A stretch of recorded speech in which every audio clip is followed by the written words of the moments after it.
Breaking news చూస్తున్నారు. Hormuz జలసంధిపై Iran సంచలన ప్రకటన చేసింది. హార్మూజ్ జలసంధిని పూర్తిగా తెరిచామంటూ ఇరాన్ కీలకమైన ప్రకటన జారీ చేసింది. చమురు నౌకల రాకపోకలను అడ్డుకోమంటూ చెప్పుకొచ్చింది ఇరాన్. నౌకల ప్రయాణం సాఫీగా సాగేలా సహకరిస్తామంటూ చెప్పుకొచ్చింది. తమ దేశ శాంతి కోసమే వెనక్కి తగ్గామంటోంది ఇరాన్. పొరుగు దేశాలతో సత్సంబంధాలు కొనసాగిస్తామంటోంది. ఇరాన్ ప్రకటనను స్వాగతించింది అమెరికా. హార్మూజ్ జలసంధిపై ఎప్పటికీ అమెరికా నిఘా ఉంటుందని వెల్లడించింది. ఇజ్రాయెల్ లెబనాన్ సీజ్ ఫైర్తో తెరుచుకుంది హార్మూజ్. సీజ్ ఫైర్ కొనసాగితే హార్మూజ్ జలసంధి తెరిచి ఉంటుంది అంటూ ప్రకటించింది. ఇరాన్ ప్రకటనతో ప్రపంచ చమురు మార్కెట్కు కాస్త ఊపిరి ఊదినట్టయింది. భారీ ఊరట దక్కిందనే చెప్పుకోవాలి. ఎందుకంటే అక్కడి నుంచి ప్రపంచ చమురు మార్కెట్ ఏకంగా 20% దాని మీద డిపెండ్ అయింది. And when it's comes to India, China, south Korea and Japan, ఈ నాలుగిటికి ఏకంగా 75% వాటి మీద ఆధారపడ్డాయి, ఈ 4 దేశాలు కలిపి. అంటే అర్థం చేసుకోవచ్చు, ఇరాన్ సంచలన ప్రకటన ఇటు ఈ 75% ఆధారపడిన దేశాలకు ఊపిరిలూదినట్టే. At the same time Hormuz జలసంధిని పూర్తిగా తెరిచామని చెప్పి ఇరాన్ చెప్పడం ఇంట్రెస్టింగ్ అంశం. అసలు ఏం జరిగింది అనేది డీటెయిల్గా మాట్లాడుకుందాం. గత కొద్దిసేపటి క్రితం లెబనాన్ రాజధాని బీరూట్ కేంద్రంగా దాడులని ఆపేసింది ఇజ్రాయెల్. అది బిగ్గెస్ట్ క్వశ్చన్ మార్క్. ఇప్పుడు ఆ విషయం పక్కన పెడితే అమెరికా చెప్పుకొచ్చింది, ఇటు ఇజ్రాయెల్ లెబనాన్ మధ్య దాడులు ఆగిపోయాయి, సీజ్ ఫైర్ కంటిన్యూ అవుతుందని చెప్పి. అండ్ ఈ నేపథ్యంలోనే అబ్బాస్ అరాక్చి, ఆ దేశ విదేశాంగ మంత్రి, ట్వీట్ చేశారు. In line with the cease fire in Lebanon, the passage for all commercial vessels through straight of Hormuz is declared completely open for the remaining period of ceasefire on the coordinated route as already announced by Ports and Maritime Organization of the Islamic republic of Iran అని చెప్పి కొద్దిసేపటి క్రితం ఇటు Iran విదేశాంగ మంత్రి సయీద్ అబ్బాస్ అరాక్చి చెప్పుకొచ్చారు. మీరు చూడొచ్చు, కొద్దిసేపటి క్రితం అరౌండ్ ఇంకా కంప్లీట్గా 6 గంటల ప్రాంతంలో ఆయన చేసిన ట్వీట్ అది. అంటే ఏ స్థాయిలో ప్రపంచానికి ఇది ఒక విధంగా చెప్పాలంటే ఆయన మాట నేను కోట్ చేసే ప్రయత్నం చేస్తున్నాను. In line with the cease fire in Lebanon, the passage for all commercial vessels through straight of Hormuz is declared completely open for the remaining period of ceasefire. Ceasefire continue అయినంతకాలం తెరిచే ఉంటుంది. మీరు చూడొచ్చు, అక్కడ చిన్న లంకె పెట్టింది, అంటే లెబనాన్తో ceasefire కంటిన్యూ అయినంతకాలం ఉంటుందని చెప్పి. అయితే దీని మీద అమెరికా కూడా రియాక్ట్ అయింది.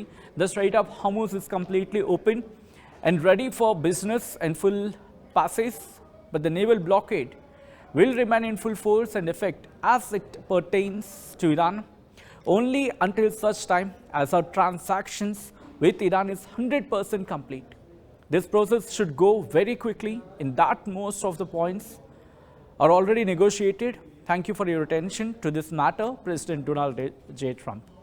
Trump ఏమంటాడు, straight of Hormuz completely open అయ్యింది ఇప్పుడు, అండ్ బిజినెస్కి దాంతోపాటు ఆల్ ప్యాసెంజర్స్కి అనేది కంప్లీట్గా ఇప్పుడు రెడీగా ఉంది. అంటే వాటి త్రూగా వెషల్స్ వెళ్ళడానికి కావచ్చు, వర్తక వాణిజ్యానికి సంబంధించి కావచ్చు, స్ట్రైట్ ఆఫ్ హార్మూజ్ ఇప్పుడు తెరుచుకుంది పూర్తిగా అని చెబుతూనే. కానీ నేవల్ బ్లాకేడ్ అనేది, అమెరికా విధించిన నేవల్ బ్లాకేడ్ మాత్రం కంటిన్యూ అవుతుంది. అది ఫుల్ ఫోర్స్లో ఉంటుంది. దీనికి పెట్టిన లంక్ ఏంటి, effect as it pertains to Iran only until such time as a transaction with Iran is 100% complete. అంటే వాళ్ళిద్దరి మధ్య, ఇరాన్కి అమెరికాకు మధ్య ట్రాన్సాక్షన్ అంటే ఒక విధంగా చెప్పాలంటే సంధి కుదిరేంత వరకు కూడా ఇది కంటిన్యూ అవుతుంది. దట్టు 100% పూర్తి అయ్యేంత వరకు ఇది కంటిన్యూ అవుతుంది అనేది. నేవల్ బ్లాకేడ్ మాత్రం కంటిన్యూ అవుతుందని చెప్పి అమెరికానే చెప్పుకొస్తుంది. అయితే this process should go very quickly in that most of the points are already negotiated. ఇది చాలా త్వరగా జరగాలి. ఆ పాయింట్ ఒకసారి చూడండి. This process should go very quickly, ఇది చాలా త్వరగా పూర్తవ్వాలి. In that most of the points are already negotiated, already negotiate అయిన పాయింట్లో చాలా త్వరగా జరగాలనేది. ఇది బహుశా ట్రంప్ మాత్రమే మనకి అర్థం చేయగల పాయింట్ అనుకోవాలి. Thank you for your attention to this matter, president Donald J Trump. అంటే ఈ మ్యాటర్ దృష్టి పెట్టినందుకు ధన్యవాదాలు అంటున్నాడు డొనాల్డ్ జే ట్రంప్. ఇక్కడ 2 పాయింట్లు ప్రధానంగా అర్థం చేసుకోవాలి. ఇరాన్ ఒక చిన్న మెరుగు పెట్టింది, ఏంటది, లెబనాన్తో సీజ్ ఫైర్ కంటిన్యూ అయినంతకాలం స్ట్రైట్ ఆఫ్ హార్మూజ్ తెరిచే ఉంటుందని చెప్పి ఇరాన్ అంటుంది. అండ్ అమెరికా పట్టిన లంక్ ఏంటి, అమెరికా ఏమంటుంది, ఎస్ స్ట్రైట్ ఆఫ్ హార్మూజ్ తెరుచుకుంది, బట్ నేవల్ బ్లాకేడ్ మాత్రం కంటిన్యూ అవుతుంది. అమెరికా పెట్టిన నేవల్ బ్లాకేడ్ మాత్రం కంటిన్యూ అవుతుంది. ఎప్పటి వరకు, ఇటు చర్చలు కొలిక్కి రావాలి అండ్ సంధి ప్రయత్నాలు జరగాలి, దట్టు 100% పూర్తి అవ్వాలి. అంటే అమెరికా మాత్రం ఇంకా యుద్ధమే కోరుకుంటోందా అనే క్వశ్చన్ ఇక్కడ రైజ్ అవుతుంది. టెల్ మీ, నేను బహుశా నాకు వచ్చే అనుమానం కావచ్చు కాక, అండ్ మీకు కూడా ఇలాంటి డౌట్ వస్తుందా? ఇరాన్ చెబుతున్న దాంట్లో మెలికి పెట్టింది అనుకుంటున్న పాయింట్లో ఎక్కడైనా మీకు demerits, if we called demerits ఏమైనా కనిపిస్తే కనుక జస్ట్ క్వశ్చన్ చేసే ప్రయత్నం చేయండి. అండ్ అమెరికా పెట్టిన ఆ కండిషన్ వెనకాల ఏమైనా కుతంత్రం ఉందా, లేకపోతే ఏమైనా మెలికుందా అనుకుంటున్నారా? ట్రంప్ అయితే స్వాగతిస్తున్నాడు, ఓపెన్ అని చెప్పి ఆహ్వానిస్తూ ఉన్నాడు. బట్ నేవల్ బ్లాకేడ్ మాత్రం కంటిన్యూ అవుతుంది. అండ్ ఆ నెగోషియేషన్స్ పూర్తి స్థాయిలో ఇంప్లిమెంట్ అవ్వాలి 100% అని చెప్పి. అంటే నెగోషియేషన్స్ జరిగితే సరిపో, ఆల్రెడీ నెగోషియేట్ అయినవి కూడా ఇంప్లిమెంట్ అవ్వాలి. అండ్ 100% ఆ నెగోషియేషన్స్ జరిగిన తర్వాత మాత్రమే నేవల్ బ్లాకేడ్ అనేది తీయడం జరుగుతుందని చెప్పి. సో ఇక్కడ ఈ పాయింట్ ఆఫ్ టైంలో మాట్లాడుకుందాం. నేవల్ బ్లాకేడ్ అంటే ఏంటి? అటు నుంచి వస్తున్న అంటే టోల్ విషయంలో కనుక ఎవరైనా అడ్డు తగిలితే ఏం జరుగుతుంది? అక్కడ వాళ్ళు చూసుకుంటారు. ఇక్కడ ఒక క్లారిటీ రావాల్సింది ఇరాన్ నుంచి. అటు నుంచి వచ్చే దాన్ని ఏమంటారు, టోల్ ఉంటుంది కదా, ఈ టోల్ కట్టేందుకు మిగిలిన దేశాలు సిద్ధమా, లేకపోతే ఇరాన్ టోల్ వసూలు చేస్తుందా, లేకపోతే టోల్ ఫ్రీ చేస్తుందా? టోల్ ఫ్రీ చేస్తే కనుక ఇష్యూ లేదు. టోల్ ఫ్రీ చేస్తే కనుక అమెరికా నేవల్ బ్లాకేడ్కి సంబంధం లేదు. బట్ టోల్ కనుక వసూలు చేస్తుందా?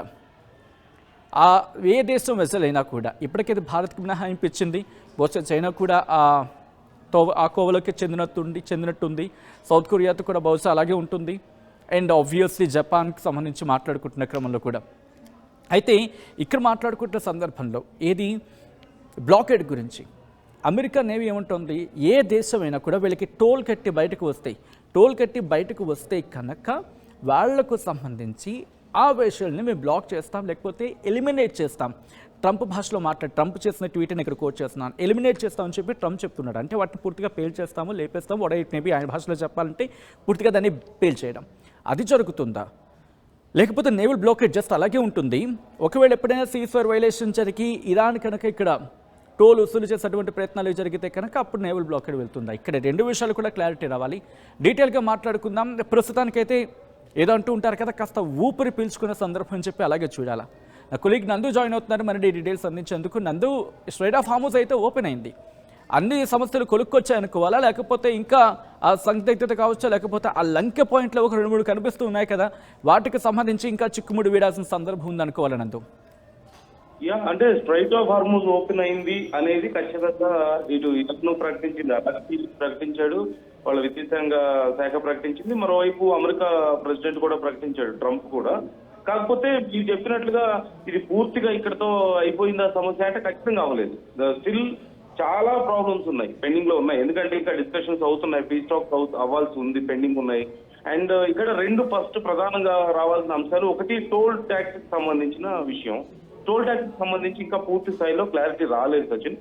సో మేబీ ఇంకా డిస్కషన్స్ అవ్వాల్సి ఉందేమో. ఎందుకంటే మాకు జరిగిన నష్టాన్ని ఖచ్చితంగా మేము నష్టాన్ని పూడ్చుకుంటాం, టోల్ వసూలు చేస్తాం అని చెప్పేసి ఇరాన్ చెప్తోంది. కాకపోతే అలా వసూలు చేయడం మొదలు పెడితే, అంతర్జాతీయ జలాల్లో కూడా టోల్స్ వసూలు చేయడం మొదలు పెడితే ఇది వీళ్ళు వేరే వాళ్ళకి ఎగ్జాంపుల్ గా అయిపోతారు, మిగతా చోట్ల కూడా ఇదే పరిస్థితి వస్తుందని చెప్పేసి భయం ఉంది. అంటే ఇది ఖచ్చితంగా చట్ట విరుద్ధం కూడా. అంటే ఇండియా లాంటి దేశాలు మేము పే చేయమని చెప్పి ఖరాఖండిగా చెప్పినటువంటి పరిస్థితి చూసాం. బట్ కాకపోతే దీనికి సంబంధించి ఇంకా పూర్తి స్థాయిలో క్లారిటీ రావాల్సి ఉంది. అండ్ రెండో అతి ముఖ్యమైన విషయం, అక్కడ సీ మైన్స్ పరిస్థితి ఏంటి అనేది. ఎందుకంటే మొన్న అమెరికా నుంచి స్పెషలిస్ట్ టీం అక్కడికి వచ్చి సీ మైన్స్ తొలగిస్తారు, స్వీపింగ్ చేస్తామని చెప్పినప్పుడు కూడా మేము ఎక్కడెక్కడ సీ మైన్స్ పెట్టామో మేము మర్చిపోయామని చెప్పి ఇరాన్ చెప్పింది. సో ఇప్పుడేమో ఇరాన్ కి సంబంధించిన team at the same time US team అందరూ కలిసి అక్కడ ఉన్నటువంటి సీ మైన్స్ ని పూర్తిగా తొలగించే పని ఇప్పటికే మొదలు పెట్టినట్లుగా తెలుస్తుంది. అండ్ అప్పటి వరకు ఇది పూర్తిగా తొలగించే వరకు 2 రకాల వాళ్ళు ఆల్టర్నేటివ్ చెప్పారు. ఒకటి, ఇంతకు ముందు మనం చూసాం, ఈ సీ మైన్స్ పూర్తి స్థాయిలో ఉన్నప్పుడు ఇరాన్ రిలీజ్ చేసినటువంటి ఒక మ్యాప్ కూడా ఆర్టీవీ చాలా సందర్భాల్లో చూపించింది. ఆ పై నుంచి వెళ్ళడానికి ఒక చిన్న నేరో రూట్ ని వాళ్ళు సపరేట్ గా ఏర్పాటు చేసి పెట్టారు, అంటే సీ మైన్స్ రేంజ్ లోకి వెళ్లకుండా. సో ఆ రూట్ లో వెళ్ళొచ్చు.